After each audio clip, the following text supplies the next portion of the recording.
Hello friend, welcome to Sambar classes.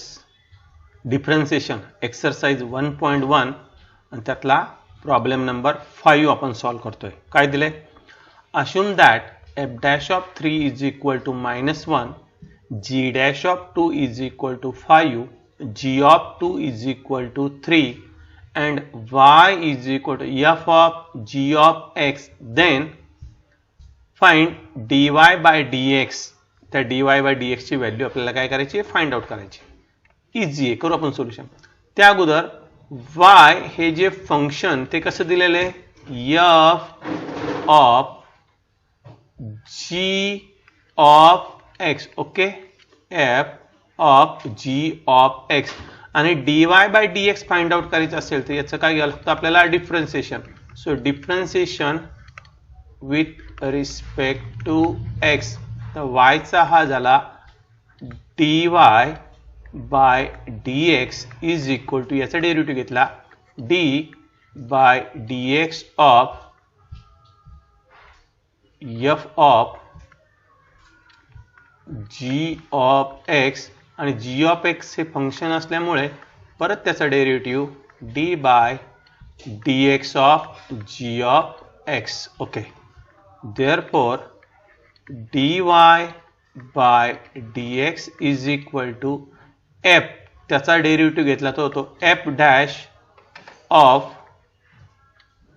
g of x into g of x चा derivative काय? g dash of x. आता dy by dx कुठे find out करायचं? At x is equal to 2. Next step dy by dx at value x is equal to 2 is equal to, म्हणजे जिथे जिथे x असेल तिथे तिथे कोणता नंबर पुट करायचा? 2. So f dash of g of 2 into g dash of 2 is equal to f dash of g of 2. Already g of 2 ची value दिलेली आहे, किती आहे ती? 3 इंटू g डॅश ऑफ 2. आता या दोघांच्या व्हॅल्यू पुट करू. f डॅश ऑफ 3 इथे दिलं असेल बघा, f डॅश ऑफ 3 किती आहे तो? -1 into g dash of 2. g dash of 2 किती आहे? 5. सो -1 इंटू 5, त्याचा आन्सर मिळतं आपल्याला -5. ओके ओके, एक्सरसाइज 1.1 त्यातला हा क्वेश्चन नंबर 6 काय दिलं? h of x is equal to under root of 4 f of x plus 3 g of x, f of 1 is equal to 4, g of 1 is equal to 3, f dash of 1 is equal to 3, g dash of 1 is equal to 4. Find h dash of 1. एक clear होत आहे, function h of x दिलंय आणि त्याच्यावरून h dash, मग h वरून h dash, तर त्याचा काय करावं लागतो आपल्याला? डिफरन्शिएशन. ओके, घेऊ आपण त्याचं सोल्युशन. ऑलरेडी तो जो h ऑफ x आहे ना तो मांडून घेतो मी. h of x is equal to काय दिले तो? Under root of 4 f of x plus 3 g of x. आता याला काय करू? डिफरन्शिएट.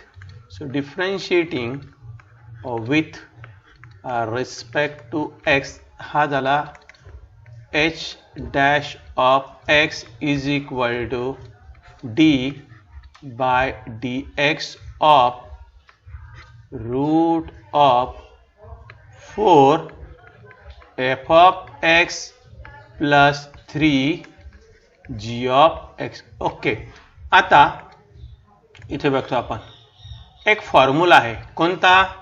तो फॉर्म्युला आहे derivative of root of x. Root x असेल तर त्याचा डेरिव्हेटिव्ह आहे 1 अपॉन 2 रूट x. हा जो रूट मधला हा रूट मध्ये तो इथे आपण तो फॉर्म्युला काय करू? यूज करू. Therefore h dash of x is equal to 1 upon 2 root of काय दिले ते? 4 f of x plus 3 g of x. आणि हे फंक्शन असल्यामुळे परत त्याचा derivative d by dx of bracket मध्ये टाकतो हे 4 F of x plus 3 G of x okay is equal to आता पुढच्या स्टेपमध्ये काय काय होईल change is equal to 1 upon 2 root of 4 F of x plus 3 G of X हे as it is into in bracket आता यांचा derivative लिहितो 4 हा कसा आहे कॉन्स्टंट हां u इंटू व्ही मध्ये हा ॲज इट इज ठेवला सेकंडचा डेरिव्हेटिव्ह घेतला सो एफ ऑफ एक्सचा डेरिव्हेटिव्ह काय f dash of x plus second part त्याचा काय होऊन जातो 0 plus 3 as it is into g of x त्याचा डेरिव्हेटिव्ह काय g dash of x okay आता हा जो एच डॅश ऑफ एक्स त्यावरनं काय मिळायचं h dash of 1 therefore h dash of 1 is equal जिथे जिथे एक्स असेल तिथे व्हॅल्यू कोणती पुट करायची आता आपल्याला 1 ही व्हॅल्यू पुट करायची so 1 upon 2 root of 4 F of 1 plus 3 plus g of 1 into in bracket 4 f dash of 1 plus 3 g dash of 1 okay आता ह्या ज्या व्हॅल्यू दिलेल्या आपल्याला त्या सगळ्या व्हॅल्यू काय करू पुट करू इथे लिहितो मी is equal to 1 upon 2 root of 4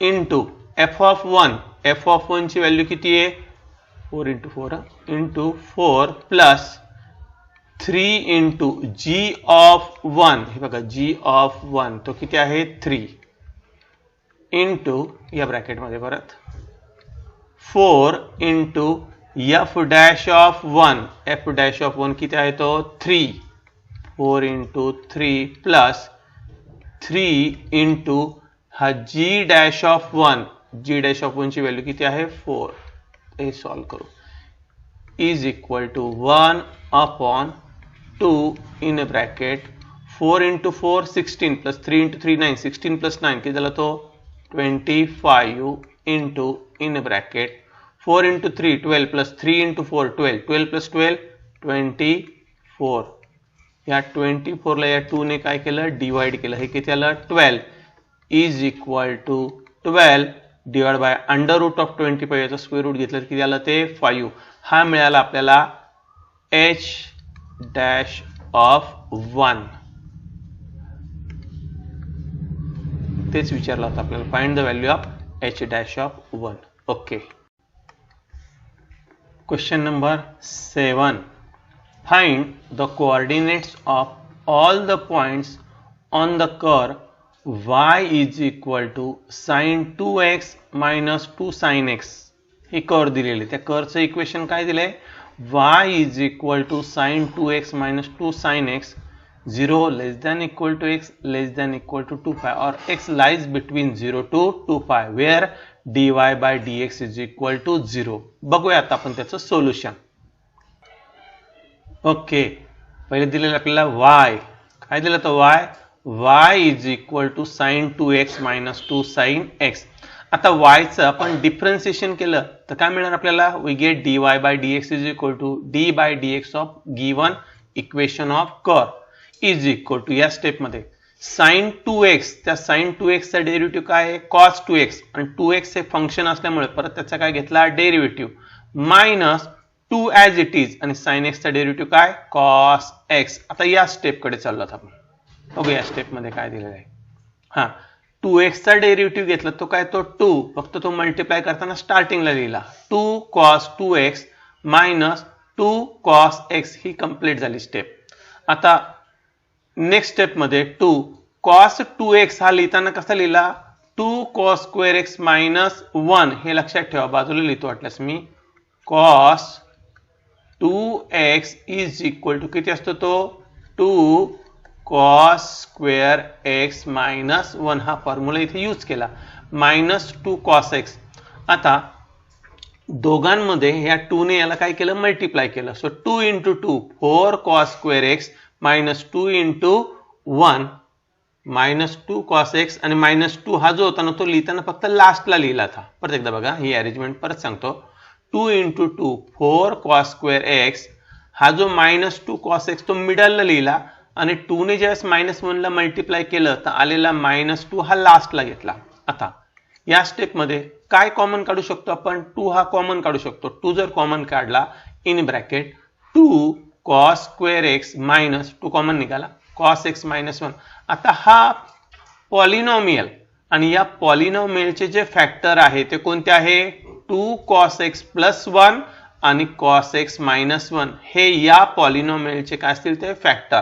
पण आपल्याला कंडिशन दिलेली इथे काय कंडिशन दिलेली आहे dy by dx is equal to 0. आता ही कंडिशन आपण जर यूज केली तर हा dy by dx आहे म्हणजे त्याचं आलेलं जे आन्सर ते 0 बरोबर काय करू इक्वेट करू. म्हणजे ही स्टेप होणार आहे 2 in bracket 2 cos x plus 1 second bracket cos x minus 1 is equal to 0.